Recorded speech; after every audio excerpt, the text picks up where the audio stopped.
ఎన్టీఆర్ నటన గురించి తెలియంది ఎవరికి? ఎన్టీఆర్ నట విశ్వరూపం చూపించిన బొబ్బులి పులి సినిమాకి పోటీగా వచ్చిన సినిమాలు, వాటి జయాపజయాల గురించి వీడియోలో తెలుసుకుందాం. ఎన్టీఆర్ రాజకీయ ప్రవేశం టైంలో ప్రేక్షకుల ముందుకొచ్చి ఘన విజయం సాధించిన ఈ సినిమాకి డైరెక్టర్ దాసరి నారాయణరావు.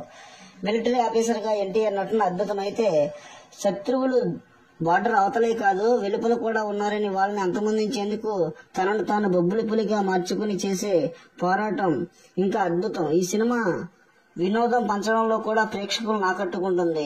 శ్రీదేవితో వచ్చే ప్రేమ ప్రయాణం గాని, పాటలు గాని అన్ని బాగా వర్కౌట్ అయ్యాయి. ముఖ్యంగా ఈ సినిమాకు కోర్ట్ సీన్ అయితే హైలైట్. ఇందులో ఎన్టీఆర్ నటన చాతుర్యంతో పాటు దాసరి డైలాగులు ప్రధానమని చెప్పాలి. ఇలా విడుదలైన అన్ని కేంద్రాల్లో 50 రోజులు ప్రదర్శించబడి 39 కేంద్రాల్లో 100 రోజులు ఆడి 3.5 కోట్లకు పైగా వసూలు చేసి బ్లాక్ బస్టర్ హిట్ గా నిలిచింది.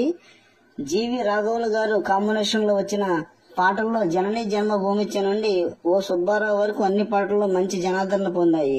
1992 జూలై 9న వచ్చిన ఈ మూవీకి పోటీగా వచ్చిన మూవీస్ ఏంటో తెలుసుకుందాం. దీనికి 2 వారాల ముందుగా జూన్ 24న సూపర్ స్టార్ కృష్ణ నటించిన నెవురు గప్పిన నిప్పు సినిమా రిలీజ్ అయింది. ఈ సినిమాలో శివాజీ గణేశన్ ఒక ప్రముఖ పాత్ర పోషించారు. ఫ్యామిలీ ఎంటర్టైనర్ గా వచ్చిన ఈ మూవీ బాక్సాఫీస్ వద్ద పరాజయం పాలైంది. దీనికి డైరెక్టర్ కె బాపయ్య. ఇక దీని తర్వాత జూన్ 29న బొబ్బులి పులికి 10 రోజుల ముందుగా ఏఎన్ఆర్ నటించిన గోపాలకృష్ణుడు రిలీజ్ అయింది. టైటిల్ కి తగ్గట్టుగా ఏఎన్ఆర్ నటన చాలా చిలిపిగా ఎనర్జెటిక్ గా ఉంటుంది.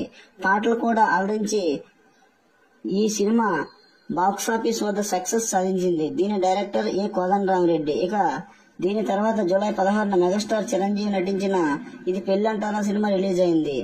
డి విజయభాస్కర్ డైరెక్షన్ లో వచ్చిన ఈ సినిమా మంచి మెసేజ్ తోనే కొనసాగిన కథనం అంత బాగా ఆకట్టుకోకపోవడంతో మరోవైపు బొబ్బులి పులి ప్రభంజనం ముందు బాక్సాఫీస్ వద్ద నిలబడలేకపోయింది. ఇక ఈ బరిలో చివరిగా చెప్పుకునే మూవీ ప్రతీకారం. నటభూషణ్ శోభన్ బాబు నటించిన ఈ మూవీ బొబ్బులి పులికి 13 రోజుల తర్వాత రిలీజ్ అయింది. మాస్ హీరోగా శోభన్ బాబు నుండి వచ్చిన ఈ మూవీ ప్రేక్షకాదరణతో సక్సెస్ చూసింది. దీనికి డైరెక్టర్ శరత్. ఇలా మొత్తంగా నట సార్వభౌముడు ఎన్టీఆర్ బొబ్బులి పులి చిత్రంతో నెంబర్ 1 గా ఉండగా, దానికి పోటీగా వచ్చిన సినిమాలు శోభన్ బాబు, ప్రతీకారం, ఏఎన్ఆర్, గోపాలకృష్ణుడు కొంతవరకు సక్సెస్ అందుకున్నాయి.